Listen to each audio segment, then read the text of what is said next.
La Escuela Técnica Profesional G de Prisma Perú les da la bienvenida al desarrollo de la cuarta sesión del quinto módulo del curso Tecnología del Concreto. En la sesión anterior habíamos hablado de que existen tres casos para determinar la resistencia promedio con la cual diseñamos la mezcla de concreto. Habíamos visto que en el primer caso cuando se disponen de más de 30 registros, la resistencia requerida tenía una fórmula en base a la desviación estándar, ¿no? Ahora, habíamos adelantado ya que teníamos dos casos más y habíamos visto también que obtener o estar en el primer caso es muy difícil, salvo que sea una obra de gran magnitud, porque tiene ciertas características. La primera es que que se debe tener más de 30 registros, que un registro obviamente de acuerdo a la norma es romper 3 probetas, haber roturado unas 90 probetas, es un número considerable. La segunda característica o requisito era que los procedimientos y los materiales deberían tener el mismo tratamiento, y el tercero era que la variación no debía ser mayor a 140 entre los resultados que se tengan. Entonces, si fuese así el caso, esa casuística es muy ideal de alcanzar, casi imposible en obras de pequeña magnitud. En de gran, sí, sí, obviamente se llega, pero con el pasar del tiempo. Ahora vamos a ver dos casuísticas más, dos casos más, en los cuales se tienen, ¿no?, las otras características. ¿Qué pasa si inicio la obra? Obviamente no he roto ninguna probeta. ¿Qué pasa si cambio de cantera? Ya es otro material. ¿Qué pasa si paso a otra estructura? Ya es otro procedimiento. ¿Qué pasa si no he llegado a las 30 y solo tengo 20? Hay algo que me diga que cuando tenga menos, pero ya he roto algunas probetas. Sí, la norma te da para ese caso se dispone de al menos de 15 ensayos en un periodo no menor a 45 días calendarios. El segundo caso enfoca lo último que decía. Cuando no he llegado a 30 ensayos, o por decir, tengo 30 ensayos, pero me doy cuenta en el proceso que unos 5 no cumplen, y yo obtenía la esperanza de que con esos 30 ya esté en el caso uno. Si unos 5 no cumplen, en total solo tendría 25. ¿Qué hago en ese caso? Me voy al caso número 2. Tengo al menos más de 15 ensayos, ¿no?, con 25. Y para este caso también nos pone otra condición. El periodo no debe ser mayor a 45 días calendarios. Es decir, bueno, haciendo un promedio, un mes y medio. Si hace 2 meses he roto una briqueta y ahora, 2 meses después, rompo otra, ya no está en el rango. Así que tendríamos que pasar a otro caso, ¿no? Debe estar dentro de los 45 días calendarios esos 15 ensayos, o más, 16 hasta 29, ¿no? Cuando ya son 30, ya se puede tomar en cuenta ya el caso uno. Entonces, ¿cuáles son los otros requisitos que debemos tener en cuenta? Tiene también que tener un estándar de materiales y procedimientos. Los 15 ensayos ahora tienen que ser con los mismos materiales de cantera, los mismos agregados, la misma calidad de agua, o el agua está extraída de algún lugar que tiene que ser con las mismas condiciones, el mismo procedimiento, la misma estructura o tipo de estructura de cierta forma, y también los registros no deben variar de un rango de más o menos 70. Estos dos últimos condiciones se repiten del caso anterior, pero lo principal del caso 2 es que cuando tenemos más de 15 ensayos y menos de 30 en un periodo no menor a 45 días calendarios, estamos en el caso 2. Y en el caso 2, ¿qué hacemos? ¿Qué fórmulas aplicamos? En el caso 2 aplicamos la misma tabla del caso 1, pero ¿en qué se diferencia? Recordarán esta tabla, ¿no? Debemos afectar la desviación estándar, que es el S sub S, por un factor de modificación. Veamos aquí la tabla anterior y hacemos un recuento. Existen dos casos en los cuales podemos insertar el F'C al cual yo quiero diseñar es mayor o menor o igual que 350 kilogramos sobre centímetro cuadrado. Si es un concreto 210, estamos aquí. Si es un concreto de 420 o más, estamos acá, que son concretos especiales, ¿no? Normalmente vamos a estar para condiciones de estructuras normales, 210, 280, que no requieren mucho tratamiento ni condiciones de exposición especiales. Estamos acá. Tenemos dos fórmulas, las cuales les había dicho que optamos por el mayor. Aplicamos lo mismo, sumamos al F'C 1.34 veces la desviación estándar o aplicando 2.33 veces menos 35, ¿no? Cualquiera de los dos, el que nos salga mayor. Pero la desviación estándar, ahora que son 15 las probetas o los datos obtenidos, no va a ser la misma, obviamente va a tener otro valor y su confiabilidad es menor, porque no son 30, son menos casos.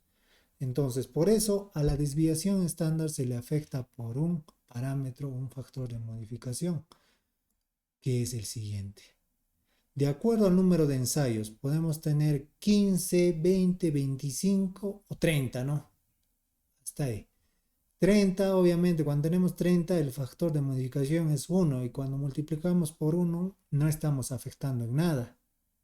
Eso quiere decir que, bueno, mayor a 30 ya estamos en el caso 1, ¿no? Para los otros, cuando es 15, debemos multiplicar a la desviación estándar por 1.6. Cuando es 20 por 1.8. Cuando es 25 por 1.03.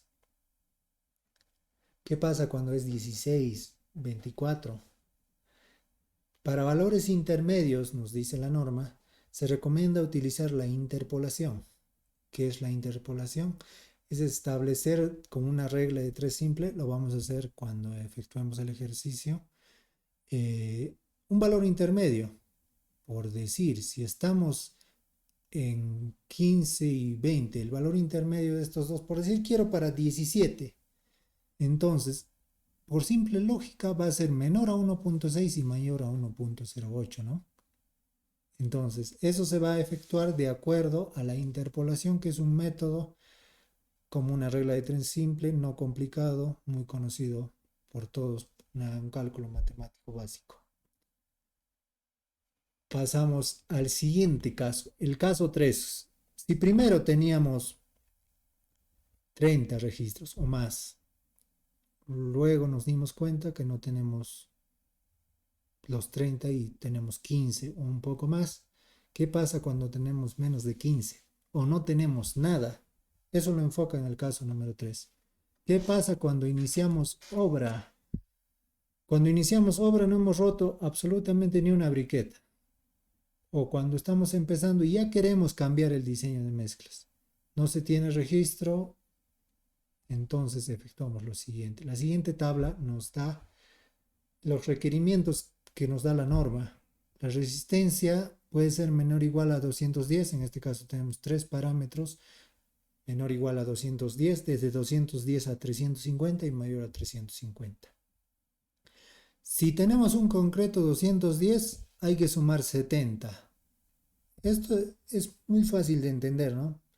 Si queremos diseñar un concreto 210 y estamos empezando obra, 210 más 70, 280. Entonces, nuestro F'C o R, nuestra resistencia promedio requerida a la compresión, debería ser 280 kilogramos sobre centímetro cuadrado. Esa sería nuestra resistencia de diseño de mezcla.